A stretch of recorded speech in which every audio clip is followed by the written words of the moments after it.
ভাবি আপনি আইসেন কেউ কি দেখছেন? কেউ দেখেনি।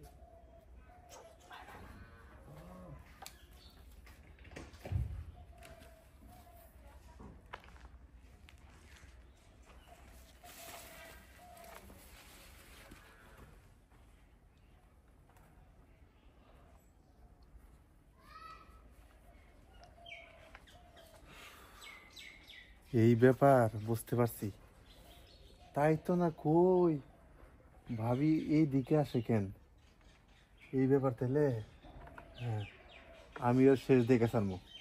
আসুক, আমি এখানে বইরাম, দেখি কতক্ষণ লাগে।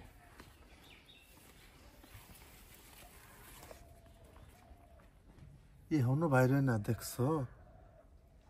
15-20 মিনিট হয়ে গেল,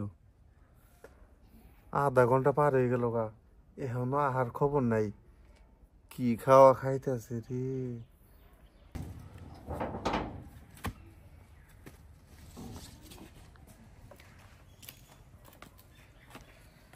তাহলে ভাই আপনার কাছে কিন্তু অনুরোধ, এই যে আমি এখানে আসি এই কথাটা আপনি আর আমি ছাড়া তৃতীয় কোনো ব্যক্তি যেন না জানে। ভাবি আপনি একদম নিশ্চিত থাকেন, এই কথা আপনি আর আমি ছাড়া অন্য কেউ জানবো না। ভাই আপনার প্রতি ভরসা আছে বিদায় আমি এইখানে আইতাছি। আর শুনেন, সব কথার থেকে বড় কথা হইলো আমার শ্বশুর আর শাশুড়ি যদি কোনোভাবে বিষয়টা টের পায় তাহলে আমারে ওই বাড়িতে রাখবেই না, ঘাট ধরে বের করে দিবে। তাই অনুরোধ ভাই, আপনি এই কথা কারো কাছে বললেন না, আমি আবার কালকে ঠিক সময় মতো আসবো। ভাবি আপনি আমার ভরসা করতে পারেন। এই সমস্যা নেই, আপনার প্রতি আমার ভরসা আছে। আর শুনেন, আমি আবার ঠিক সময় মতো যখন আমার দরকার পড়বে তখন আমি ঠিকই আসবো। এখন তাহলে ভাই আমি চাই কেউ দেখার আগে কাইটা পড়ি। ঠিক আছে ভাবি, আপনি কোনো চিন্তা করেন না, আপনি সময় মতো আইন, আমিও প্রস্তুত হয়ে থাকুন। আর ভাবি কেউ দেখার আগে আপনি চালি করে চলে যান। আচ্ছা ঠিক আছে ভাই, তাহলে ভালো থাকবেন। আচ্ছা।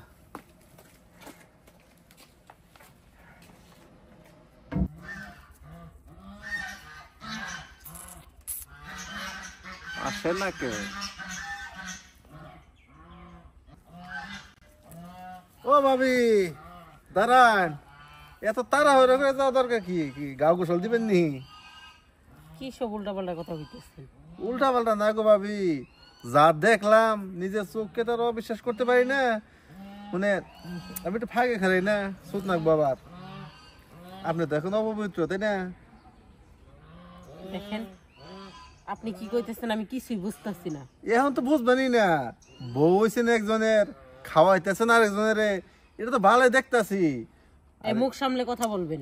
দেখেন আমি কিন্তু আমার স্বামী বিদেশ থাকে ঠিক আছে, কিন্তু আমার চরিত্র নিয়ে কখনো কেউ কথা বলার সাহস পায় না। হ্যাঁ আমি তো জানি আপনার চরিত্র গোবরের মতো পবিত্র, এটা তো আমি ভালো করে বুঝছি। শুনেন ভাবি, আপনার স্বামী বিদেশ গেছে, আপনার এত চাহিদা আমি আসলে বুঝতে পারিনি। আর অত দূর যাওয়া দরকার কি? ওই পারবেশ তাই তো না কই, পারবেশে বিয়ে করে নাকি? হায় হায়, বিয়ার বয়স পার হয়ে গেছে গা, আমরা বিয়ে করে বাচ্চা কাচ্চা বাপ হয়ে গেলাম গা, আর ওরা বিয়ে করার কোনো খবরই নাই।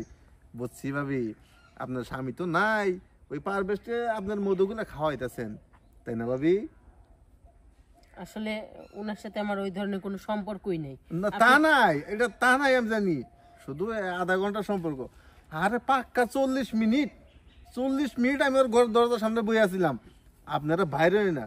আর একটা মেয়ে আর একটা ছেলে যখন 40 মিনিট একটা ঘরে থাকে, কত কিছুই না হইতে পারে, তাই না ভাবি? আসলে কি মজা পাইছেন? বিষয়টা যেরকম ভাবতেছেন ওইরকম না ভাই, আসলে চোখের দেখার মাঝে ভুল আছে। চোখে দেখা মানে কেমনে বলবো? আপনি ঘরের দিকে গেলেন, এদিক সেদিক তাকাইয়া, আবার যাওয়ার লগে লগে ঘরের ছিটকাটা লাগাই দিলেন, লাগাই দিয়ে তো কেমন যেন একটা আওয়াজ পাইলাম। ভাই এই কথাটা কারো কইেন না, কইলে পর আমার সংসার থাকবো না, তাই না ভাবি?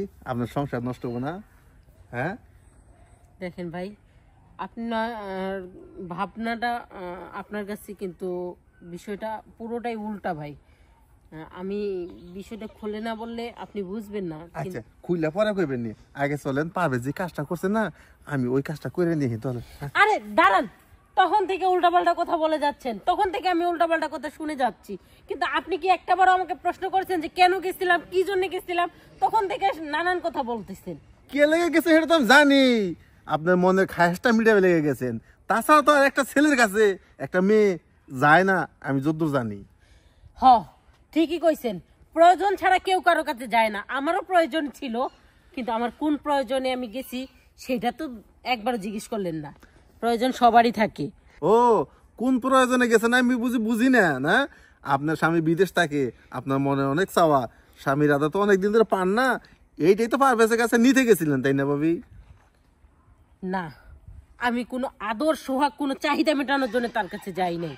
তার কাছে গেছিলাম, সেটা আমার স্বামীর কাছে জিজ্ঞেস করেন কেন গেছিলাম তার কাছে, কারণ আমার স্বামী যেতে বলছে তাই আমি গেছি। ও, ওই যে বললেন আপনার শ্বশুর শাশুড়ি জানলেন নাকি সংসার টিকবে না, সেইটা কেন ভাবি?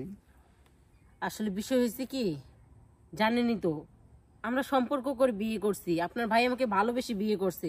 এমনিতেই আমার শ্বশুর শাশুড়ি আমাকে সহ্য করতে পারে না, তার মধ্যে স্বামী বিদেশ প্রবাসে যা ইনকাম করে সব টাকা বাবা মার হাতে দিলে আমাকে 1 টাকাও আমার শ্বশুর শাশুড়ি দেয় না।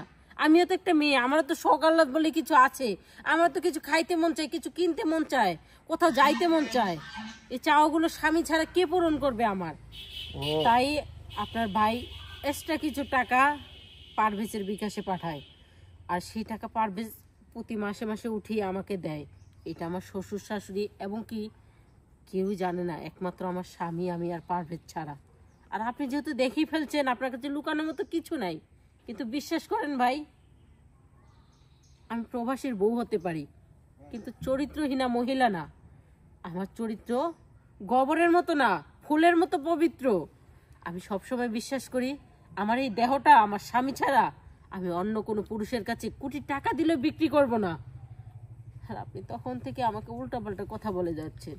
আসলে বলাটাই স্বাভাবিক, যার মাথার উপর ছাদ থাকে না তাকে মানুষ নানান কথাই বলে, কারণ আমার এখন মাথার উপর ছাদটাই তো অনেক দূরে। এখন তো সবাই বলবেনি, এই ঘরের দরজায় টুকা দেয়, ও অনেক কথা বলে, ও অনেক কথা বলে, আজকে আপনি বলতেছেন, কালকে অমুক বলবে। থাক ভাবি, আমাকে লজ্জা দিয়ে না, আমি বুঝতে পারছি। আসলে দেখার মাঝে অনেক ভুল থাকে, শোনার মাঝে ভুল থাকে। আমি হয়তো দেখছি যে আপনি ওই পাবেছে ঘরে গেছেন, এইটুকুই দেখছি, কিন্তু ঘরে যেয়ে যে কি হয়েছে আসলে সেটা আমি বুঝতে পারিনি। আমার আপনি ক্ষমা করে দেন। মানুষ মানুষের কাছে প্রয়োজনে যাইবে, এটা তো স্বাভাবিক। আর আপনার শ্বশুর যে লোক কেমন, আপনাকে অনেক সন্দেহ করে, আপনাকে টাকা দিলে অনেক বকাবাজি করে, সেটা আমি শুনছিলাম। ভাবি, আপনি কিছু মনে করেন না, আপনার মনে কষ্ট দিয়ে ফেলাইছি। আসলে আপনি খুব ভালো মানুষ। আচ্ছা ভাই, ঠিক আছে, সমস্যা নেই। আমি আর আগের মাথায় আপনার সাথে অনেক খারাপ ব্যবহার করে ফেলছি, আমাকে ক্ষমা দৃষ্টিতে দেখবেন ভাই। আর ভাই, অনুরোধ ভাই, এই বিষয়টা যেন কেউ না জানে। আপনি তো জানেন আমার স্বামী আমাকে অনেক ভালোবাসে, তাই সামান্য কিছু হাত খরচ আমার জন্য পাঠায়। এটা যদি কোনোভাবে আমার শ্বশুর শাশুড়ি কানে যায়, এটাও দিতে পারবে না। তাই ব্যাপারটা যেহেতু আপনি জানেন, আর যেন কেউ না জানে। ঠিক আছে ভাবি, আপনার কথাটা আমার মনে থাকবো।